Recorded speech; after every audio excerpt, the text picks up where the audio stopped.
প্যারিসের এই রৌদ্রোজ্জ্বল সুন্দর দিনে আপনাদের সবাইকে আরো একবার স্বাগত জানাচ্ছি। আমি সাদিয়া। আজকে প্যারিসে যেহেতু আমাদের শেষ দিন, তাই সকাল সকাল ঝটপট তৈরি হয়ে বের হয়ে গিয়েছি প্যারিস সিটি এক্সপ্লোর করার জন্য। প্রথমেই আমি এসেছি প্যালে রয়্যালে, যেটি হলো ফ্রেঞ্চ রয়্যাল ফ্যামিলির সাবেক বাসভবন, এবং এই প্যালেসের ভেতরেই রয়েছে গার্ডেন্স অফ দ্য প্যালে রয়্যাল, যেটি কিন্তু প্যারিসে ঘুরতে আসলে অনেকেই মিস করতে চান না। এবং এখন আপনারা যেই জায়গাটি দেখতে পাচ্ছেন, এটিকে বলা হয় কোর্টিয়ার্ড অফ অনার। এটি কিন্তু প্যালে রয়্যালের অনেক সিগনিফিক্যান্ট একটি জায়গা। গত 2 দিনের প্যারিস ভ্রমণে আপনারা আমার সাথে উর্বশীকে দেখেছেন, কিন্তু আজকে তার স্কুল খোলা থাকায় সে আমাদের সাথে জয়েন করতে পারেনি। এর জন্য আজকে সারাদিন আমাকে একাই ঘুরতে হবে এবং টাইমার দিয়ে ছবি তোলাই আমার শেষ ভরসা।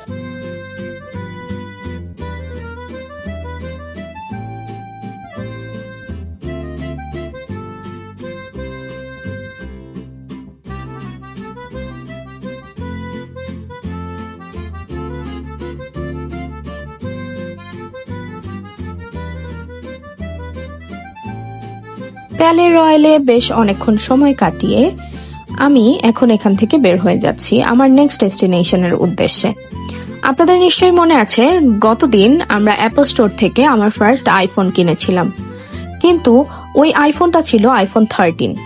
আমি যেহেতু আইফোনটাকে বেশ লম্বা একটা সময় ব্যবহার করার জন্য চিন্তা ভাবনা করছি, তাই ভাবলাম যে আর অল্প কিছু টাকা ইনভেস্ট করে আমার আইফোন 15 নিয়ে নেওয়াই ভালো হবে।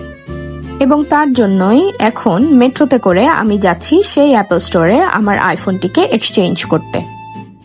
এই ভিডিওটি গত বছরের নভেম্বর মাসে শুট করা, এবং তখন আইফোনের সব থেকে লেটেস্ট ভার্সন ছিল আইফোন 15। তাই আমি চিন্তা করলাম যে যেহেতু লম্বা একটা সময় ব্যবহারই করব, তাই অল্প কিছু টাকা ইনভেস্ট করে আইফোন 15 নেওয়াই বেটার হবে।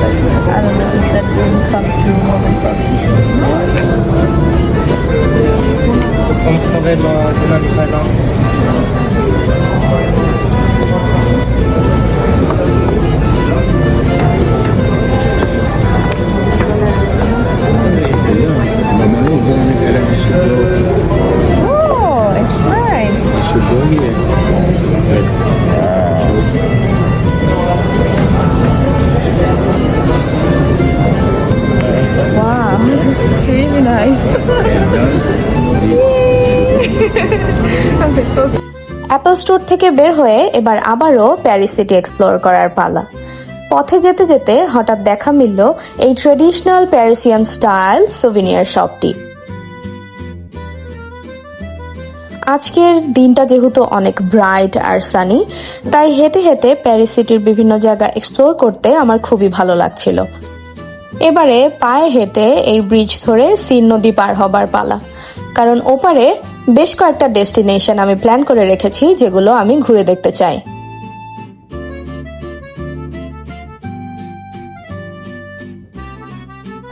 আমি যেহেতু আজকে একাই ঘুরছি, তাই হঠাৎ মাথায় আসলো আমি একজন র্যান্ডম স্ট্রেঞ্জারকে রিকোয়েস্ট করি আমাকে ছবি তুলে দেবার জন্য। And as you can see, that random old guy did a really nice job. হাঁটতে হাঁটতে আমি চিন্তা করছিলাম, মানুষের লাইফ আসলে অনেক বেশি আনপ্রেডিক্টেবল। আজ থেকে ঠিক 2 বছর আগেও যদি কেউ আমাকে বলতো যে কোনো এক রৌদ্রোজ্জ্বল সকালে আমি প্যারিসের রাস্তায় হেঁটে বেড়াবো, তাহলে হয়তো আমি একটুও বিশ্বাস করতাম না। কিন্তু আজকে সেটাই হচ্ছে আমার সাথে। দার্শনিক কথাবার্তা বাদ দিয়ে এবারে আমাদের নেক্সট ডেস্টিনেশনে যাওয়ার পালা। এখন আমি যাচ্ছি সেন্ট চ্যাপেলে। সেন্ট চ্যাপেল হলো মূলত একটি রয়্যাল চ্যাপেল, যেটি 1238 সালের পরে নির্মাণ কাজ শুরু হয়। এই চ্যাপেলটি বর্তমানে একটি মিউজিয়াম, এবং এটিকে French centre of national monuments থেকে অপারেট করা হচ্ছে। এর ভেতরের আর্কিটেকচারের ব্যাপারে আমি অনেকের কাছেই অনেক সুন্দর সুন্দর বর্ণনা শুনেছি, তাই এখন আমি যাচ্ছি সেই আর্কিটেকচারাল বিউটি নিজের চোখে এনজয় করার জন্য। এখন আসি এখানে ঢোকার টিকেটের ব্যাপারে। টিকিট আপনি তাদের অফিসিয়াল ওয়েবসাইট থেকে অনলাইনে কাটতে পারেন, অথবা খুব আর্লি মর্নিং এ যদি আসেন তাহলে এখানকার গেট থেকেও আপনি টিকিট কাটতে পারেন, কিন্তু সেক্ষেত্রে আপনার টিকিট পাওয়ার সম্ভাবনা খুবই কম, কারণ এই জায়গাটি যেহেতু অনেক বেশি বিজি টুরিস্ট এরিয়া, এখানে প্রায় 1 মাস বা 1.5 মাস আগে থেকেই সব টিকিট সোল্ড আউট হয়ে যায়। অথবা আপনারা যদি 1 দিন, 3 দিন, 7 দিন বা 10 দিন এরকম সময় নিয়ে প্যারিসে আসেন এবং চান প্যারিসের সব ডেস্টিনেশনগুলো ঘুরে কভার করতে, সেই ক্ষেত্রে আমি সাজেস্ট করব প্যারিস পাস নিয়ে নেওয়াই ভালো। প্যারিস পাস হচ্ছে একটি পাস যেটির মাধ্যমে আপনি প্যারিস সিটির বিভিন্ন ডেস্টিনেশনে এন্ট্রি করতে পারবেন এবং এছাড়াও প্যারিস মেট্রো, প্যারিসের বিভিন্ন দর্শনীয় স্থান ঘুরে দেখা সহ বিভিন্ন ধরনের সুযোগ সুবিধা অ্যাভেল করতে পারবেন। প্যারিস পাসের টিকিট আপনারা প্যারিস পাসের ওয়েবসাইট থেকে কিনতে পারবেন। এতগুলো ইনফরমেশন আপনাদের সাথে কেন শেয়ার করলাম তা নিশ্চয়ই জানতে ইচ্ছা করছে, কারণ আমি শুনেছিলাম আর্লি মর্নিং আসলে এখান থেকে টিকিট কাটা যাবে, কিন্তু আমি যখন এসেছি তার আগেই অলরেডি সব টিকিট সোল্ড আউট হয়ে গিয়েছে। তারপরে আমি বের হয়ে রাস্তায় যখন হাঁটতে থাকলাম তখন দেখলাম যে এখানে পাশে সেন্ট চ্যাপেলের আরো একটি এরিয়া আছে এবং এই জায়গাটিতে অনেকে এন্ট্রি নেবার জন্য দাঁড়িয়ে আছে। আমি যখন কাছে গিয়ে খোঁজ নিলাম তখন জানতে পারলাম যে এখানে যারা স্টুডেন্ট এবং যাদের ইউরোপিয়ান রেসিডেন্স কার্ড আছে তারা ফ্রিতে এন্ট্রি নিতে পারবে। দেখে আমার বেশ মনটা ভালো হয়ে গেল এবং তাদেরকে আমি আমার ইউরোপিয়ান রেসিডেন্ট কার্ডটা শো করলাম এবং আমার স্টুডেন্ট আইডি কার্ড শো করলাম। এরপরে তারা আমাকে একটি ডিজিটাল ডিভাইস দিল, যে ডিভাইস দিয়ে এই এরিয়াটার ভেতরে ঠিক কোথায় আগে রয়্যাল এনশিয়েন্ট টাইমে কোন ধরনের সেটআপ ছিল সেগুলো আমি দেখতে পাচ্ছিলাম। ঠিক যেমন এখন আমি যেই জায়গাটিতে দাঁড়িয়ে আছি সেই জায়গাটিতে আগে ছিল হচ্ছে রয়্যাল এনশিয়েন্ট টাইমে একটা কিচেন এবং ডাইনিং হল। জায়গাটা কিন্তু আমার কাছে বেশ ইন্টারেস্টিং লেগেছে। বের হয়ে আমার কাছে মনে হলো যে এবারে আমি আমার নেক্সট ডেস্টিনেশনে যাবার আগে কিছুক্ষণ প্যারিসের রাস্তায় হেঁটে বেড়াতে চাই। একদম র্যান্ডমলি মানুষদেরকে দেখতে চাই যে লোকাল মানুষরা এখানে ঠিক কিভাবে তাদের জীবন যাপন করে। পথিমধ্যে কিন্তু আমি বেশ অনেকজন প্যারিসিয়ান লোকাল মানুষের সাথে কথাও বলেছি। তাদের প্রাইভেসির জন্য আমি তাদের ক্লিপগুলো এখানে অ্যাড করছি না। আমি যেহেতু ইউরোপের বেশ অনেকগুলো সিটি ঘুরে দেখেছি, আমার কাছে কিন্তু ফ্রেঞ্চ পিপলদেরকে অনেক বেশি ওয়েলকামিং মনে হয়েছে। তারা কেউ কেউ ট্যুরিস্টদেরকে বিভিন্ন ডেস্টিনেশন চেনার জন্য হেল্প করছিলেন, আবার অনেকে ট্যুরিস্টদেরকে ছবি তুলে দিচ্ছিলেন নিজে থেকে, যেটা আমার কাছে অনেক বেশি আন্তরিক মনে হয়েছে। অ্যান্ড কথা বলতে বলতে আমি আপনাদের সবাইকে নিয়ে এখন আছি প্যারিসের সরবন ইউনিভার্সিটিতে। আমি যেহেতু ইউরোপে একজন এক্সচেঞ্জ স্টুডেন্ট হিসেবে গিয়েছিলাম বাংলাদেশ থেকে, তাই ইউরোপের বিভিন্ন ইউনিভার্সিটি ঘুরে দেখা এবং তাদের একাডেমিক সিস্টেম এক্সপ্লোর করা কিন্তু আমার জন্য একটা মাস্ট হ্যাভ বাকেট লিস্ট ছিল। প্যারিসের এই সরবন ইউনিভার্সিটি হলো one of the very first universities in Europe. Sorbonne university হলো মূলত একটি রিসার্চ বেসড ইউনিভার্সিটি এবং এই ইউনিভার্সিটিতে 3টি ফ্যাকাল্টি আছে: arts and humanities, science and engineering and medicine. এই ইউনিভার্সিটির হিস্টোরিক্যাল ক্যাম্পাস অবস্থিত প্যারিসের ল্যাটিন কোয়ার্টারে। এবারে আপনাদেরকে সাথে নিয়ে সরবন ইউনিভার্সিটির ক্যাম্পাস আমার ঘুরে দেখবার পালা। প্রথমে আমরা যেই জায়গাটিতে যাচ্ছি এটি হলো সরবন ইউনিভার্সিটির একটি ওপেন গ্যালারি, যেখানে স্টুডেন্টরা তাদের ক্লাসের ফাঁকে এসে বসে বা বিভিন্ন ধরনের student activities, dramas, club activities এখানে অর্গানাইজ করে থাকে। একদম হার্ট অফ প্যারিস সিটিতে অবস্থিত হলেও এই ইউনিভার্সিটির ক্যাম্পাসটা কিন্তু বেশ বড়। আমি যে টাইমটিতে সরবন ইউনিভার্সিটিতে গিয়েছিলাম এটি ছিল নভেম্বরের ফার্স্ট উইক, অর্থাৎ বেশ ঠান্ডা পড়ে গিয়েছে এবং এই কারণেই এখানে আজকে স্টুডেন্টের সংখ্যা অনেক কম। এখানকার লোকাল স্টুডেন্টদের কাছ থেকে শুনতে পেলাম যে এই জায়গাটা সামারে অনেক বেশি হ্যাপেনিং থাকে। আমাকে কিন্তু ক্যাম্পাসটা ঘুরে দেখতে এখানকারই 2জন লোকাল স্টুডেন্ট হেল্প করেছিলেন, যাদের প্রাইভেসি রক্ষা করার জন্য তাদেরকে আমি ভিডিওতে দেখাচ্ছি না। কিন্তু আমাকে অবশ্যই এটা মেনশন করতে হবে যে তারা 2জন অনেক বেশি ফ্রেন্ডলি আর ওয়েলকামিং ছিল। তারা তাদের ক্যাম্পাসটা তো আমাকে ঘুরে দেখিয়েছেই, তাদের এখানকার একাডেমিক কারিকুলাম সম্পর্কেও আমাকে বেশ ভালো একটা ধারণা তারা দিয়েছে। এবারে আমার 2 হোস্ট বন্ধুকে সাথে নিয়ে আমি যাচ্ছি এখানকার স্টুডেন্ট সেন্টার দেখতে, কারণ শীতের টাইমটাতে আমি শুনেছি যে সব স্টুডেন্টরা তাদের যত অ্যাক্টিভিটিস এবং ক্লাসের ফাঁকের টাইমটা স্টুডেন্ট সেন্টারেই কাটায়।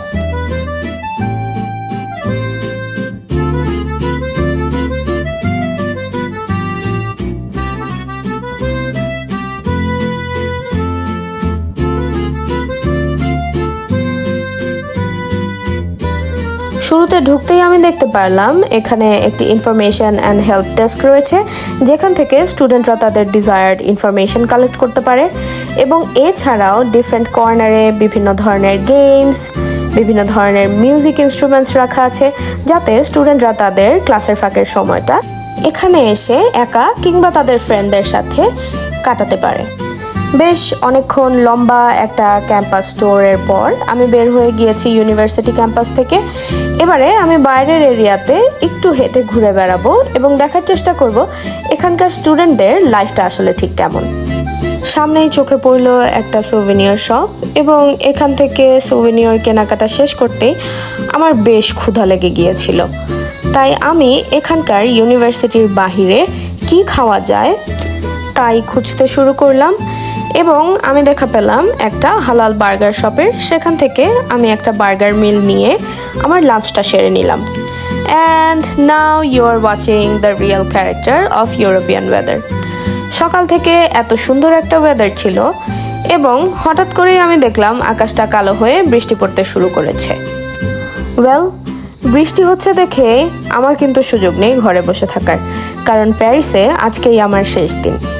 প্যারিসের ঠিক যেই জায়গাগুলো আমি ঘুরে দেখতে চাই তার সব কটি আজকে দিনের মধ্যেই আমাকে ঘুরে শেষ করতে হবে।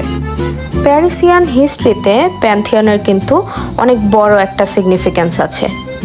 মিডল এজে এই জায়গাটি ছিল আ সেন্টার অফ রিলিজিয়াস স্কলারশিপ। এই জায়গাগুলি হিস্ট্রিক্যালি এত রিচ যে আমি যদি আমার ভিডিওতে পুরো সময় শুধু এই জায়গাগুলির হিস্ট্রি নিয়েই কথা বলি, আমার মনে হয় না আমি এই জায়গাগুলির সিগনিফিক্যান্স কিংবা এদের হিস্ট্রি কোনোটাই ঠিকঠাক মতো বর্ণনা করতে পারবো। ট্রাভেলিং করা যে শুধু এক জায়গা থেকে আরেক জায়গায় যাওয়া, ব্যাপারটা কিন্তু তা না। আপনি যখন অনেক বেশি ট্রাভেল করবেন তখন আপনি বিশ্বের বিভিন্ন জায়গা সম্পর্কে, তাদের হিস্ট্রি সম্পর্কে এবং এই জায়গাগুলোর সিগনিফিক্যান্স সম্পর্কে আপনি জানতে পারবেন, যেটি আমার কাছে মনে হয় মানুষের দৃষ্টিভঙ্গি পরিবর্তনে অনেক বেশি সাহায্য করে। আর আমার কাছে মনে হয় যখনই আমরা একা কোথাও ঘুরতে যাই তখন আমাদের সেন্স অফ রেসপন্সিবিলিটি অনেক বেশি বেড়ে যায়।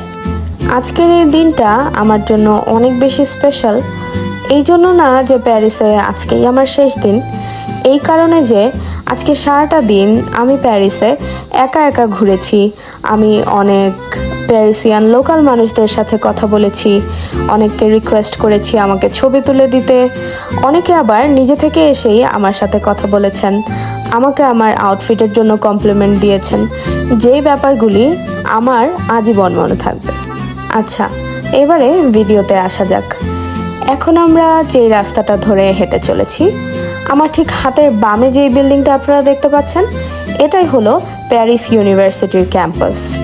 শুনে আমি অনেকটাই অবাক হলাম যে এত সুন্দর হিস্ট্রিক্যাল বিল্ডিংয়ে যাদের ইউনিভার্সিটি ক্যাম্পাস, তারা অবশ্যই অনেক বেশি লাকি। আর তখন কিন্তু আমাদের দেশের ঢাকা ইউনিভার্সিটির কথা মনে পড়ে গেল।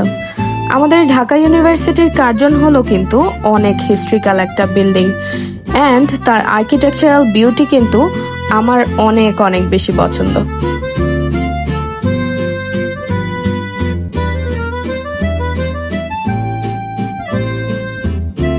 আমি জানি আমার মতো অনেকেরই বিশ্বাস করতে কষ্ট হবে যে এটি ইউনিভার্সিটি ক্যাম্পাস। ওই যে দেখুন, এটি হচ্ছে ইউনিভার্সিটির মেইন এন্ট্রান্স, যেখানে উপরে লেখা আছে ইউনিভার্সিটি ডে প্যারিস। প্যান্থিয়ন থেকে হেঁটে এবারে নটরডেম ক্যাথেড্রালের দিকে যাবার পালা। কিন্তু পথিমধ্যে আমি আপনাদেরকে বেশ ইন্টারেস্টিং একটা জায়গা দেখাবো, যেটা আমার প্যারিস ট্যুরের বাকেট লিস্টে ছিল।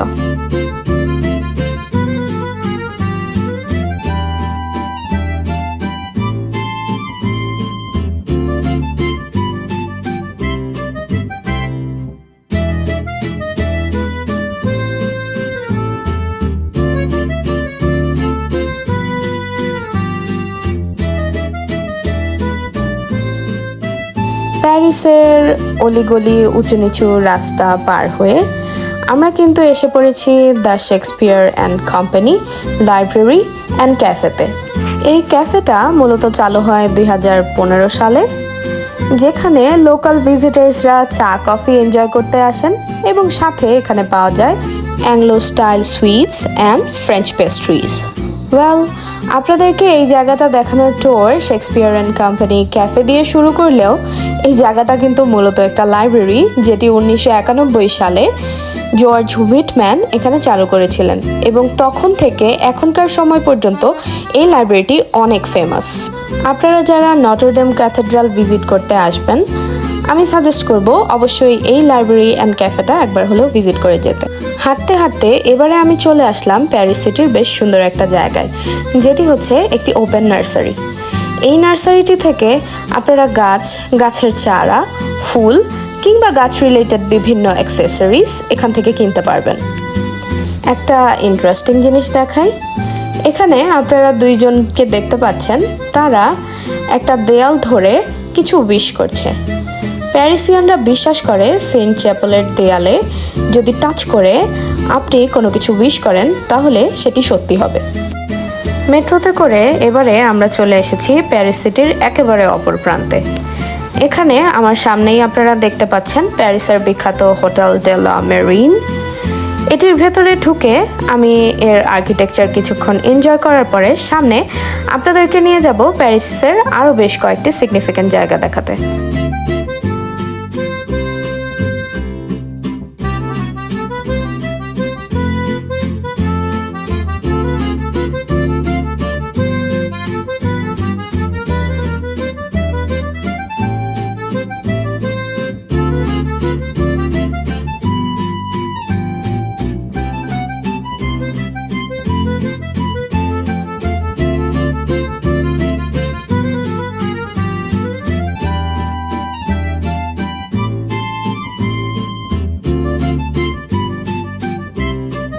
এখন আমি আছি প্যারিস সিটির ফেমাস প্লেস ডে লা কনকর্ডে। এটি হচ্ছে 18th সেঞ্চুরির একটি প্লাজা, যেটির এক পাশে রয়েছে ফাউন্টেন ডে ফ্লিউপস অ্যান্ড অপর পাশে রয়েছে ফাউন্টেন ডে মার্স, এবং এই দুইটি ফাউন্টেনের মাঝখানে রয়েছে ইজিপ্টের পক্ষ থেকে প্যারিসকে দেওয়া উপহার অবেলিক্স দ্য লাক্সার। এখন আমি আছি প্যালে বারবানের সামনে, যেখান থেকে সিটির একটা 360 ডিগ্রি ভিউ নেওয়ার পরে আমি চলে যাব তমা আন্টির বাসায়। সেখানে গিয়ে তমা আন্টি, উর্বশী অ্যান্ড আমার টিমের বাকি সবাইকে নিয়ে আমরা সবাই আইফেল টাওয়ারের রাতের বিউটি এনজয় করার জন্য আবারও সন্ধ্যার পরে বের হব। Welcoming you all from the Iron Lady Eiffel Tower, যেখান থেকে আমাদের এই প্যারিস ট্যুরের জার্নি শুরু হয়েছিল। এই জায়গাটার দিনের এবং রাতের ভাইব কিন্তু একদমই আলাদা, যেটা আপনারা কিন্তু ভিডিও দেখেই বুঝতে পারছেন।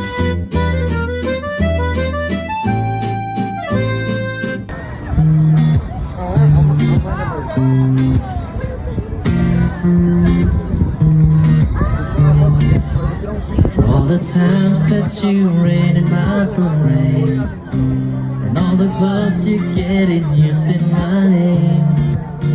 You think you broke my heart, oh good for goodness sake. You think I'm crying all my own, well I ain't. And I didn't wanna write a song, 'cause I didn't want anyone thinking I still care, I don't. But you're still hitting my phone up, and maybe I'll be moving on. And I think you should be something I don't wanna hold back. Maybe you should, you know the words. My mama don't like you and she likes everyone. I'll never lie to admit that I was wrong. I've been so caught up in my job, didn't see what's going on, but now I know I'm better sleeping on my own. 'Cause if you like the way you look that much, oh baby, you should go and love yourself. You think that I'm still holding on to something, you should go and love yourself. You told me that you hated my friends, the only problem was with you and not them. And every time you told me my opinion was wrong, trying to make forget of where I came from. Did you wanna write a song? Yes, I didn't want anyone thinking I still care, I don't. But you still hit my phone up. Maybe I'll be moving on, and I think you should be something I don't want to hold back. Maybe you should know. Shut up, my mama don't like when she likes everyone. Just I lied to admit that I was wrong. I've been so caught up in my job, didn't see what's going on, but now I know I'm better sleeping on my own. 'Cause if you like the way you look that much, oh baby, you should go find yourself.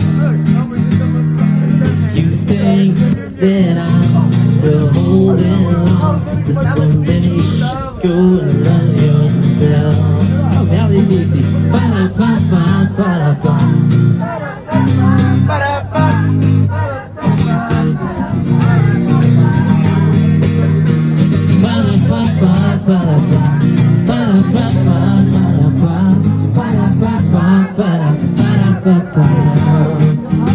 Because if you like the way you look that much, oh baby, you should go and love yourself.